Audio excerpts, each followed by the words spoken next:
अगर आपने कभी ये चॉकलेट खाई है या फिर मुंबई की काली पीली में जर्नी की है तो मैं आपको लेकर आया हूं एक ऐसे बंगले पर जिसके मालिक वालचंद जी ने ही बनाई थी रावल गांव चॉकलेट और उन्होंने ही बनाई थी भारत की पहली स्वदेशी कार प्रीमियर पद्मिनी। उन्होंने 1939 में भारत की पहली एयरक्राफ्ट कंपनी भी बनाई थी, मगर उसे 1940 में वर्ल्ड वॉर के समय पर अंग्रेजों ने अपने कब्जे में ले लिया और वहीं पर फाइटर प्लेन बनाना शुरू कर दिया। वालचंद जी को लगा अगर ये बात सबको पता चल जाएगी तो जापान उन पर जरूर एयर स्ट्राइक कर सकता है, इसलिए उन्होंने इसी बंगले के नीचे से बनाई थी अपने परिवार के लिए एक सीक्रेट सुरंग। आज ये सुरंग तो बुझ गई है, मगर उसी छोटे पहाड़ पर मैं खड़ा हूं जिसका नाम कभी अंतोबाची टेकड़ी था, जिसे आज हम लोग एंटॉप हिल के नाम से जानते हैं, जहां पर कभी मुंबई का सबसे बड़ा केरोसिन स्टोरेज हुआ करता था, इसलिए पूरे एरिया में हमेशा केरोसिन की स्मेल ही आया करती थी। इस पहाड़ के नीचे कई सेमेट्री स्मशान गृह है, लेकिन आपको जानकर आश्चर्य होगा कि यहाँ पर एक चाइनीज स्मशान भूमि भी है जहां पर पिछले 40 साल से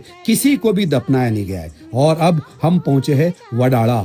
अगर आपने कभी SNDT, VJTI, Khalsa college, doctor Baba Saheb Ambedkar college, SIWS, UDCT, Don Bosco Vidyalankar या सेंट जोसेफ में पढ़ाई की है तो आपको यह गार्डन जरूर पता होगा जिसका नाम है 5 गार्डन। 1890 में प्लेग की महामारी के बाद ये पूरा एरिया BIT टाउन प्लानिंग में आया और यहाँ पर 85,000 से भी ज्यादा लोगों को बसाया गया। उससे पहले ये एरिया सिर्फ सॉल्ट पैंस के लिए जाना जाता था और पूरे भारत के नमक के व्यापारी यहाँ पर आया करते थे। यहाँ पर तो एक 400 साल पुराना पोर्तुगीज बेस्टिन यानी टेहाल्डी बुरुज भी यहां पर मौजूद है। इस पूरे रीजन में बहुत सारे मंदिर, चर्च और दरगाह है, मगर इस वक्त मैं आया हूं यहां के सबसे प्रसिद्ध प्रति पंढरपुर विठल रखुमाई मंदिर में। यह 400 साल से भी पुराना मंदिर है और ऐसा कहा जाता है कि संत तुकाराम महाराज जी ने खुद इसे स्थापित किया था।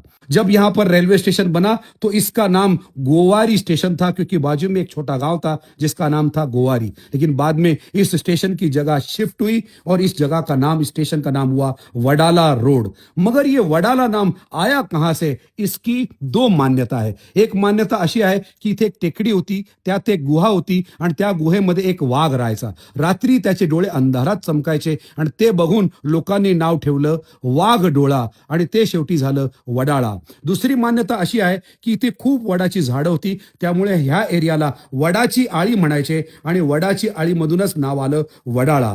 ये थी कहानी वडाला की, मगर पनवेल में भी एक वडाला तालाब है, उसका इस एरिया से क्या कनेक्शन है ये मैं आपको फिर कभी बताऊंगा। मगर आपको मैं जल्दी ही मिलूंगा मेरी अगली रील में, जिस स्टेशन का नाम है किंग्स सर्कल।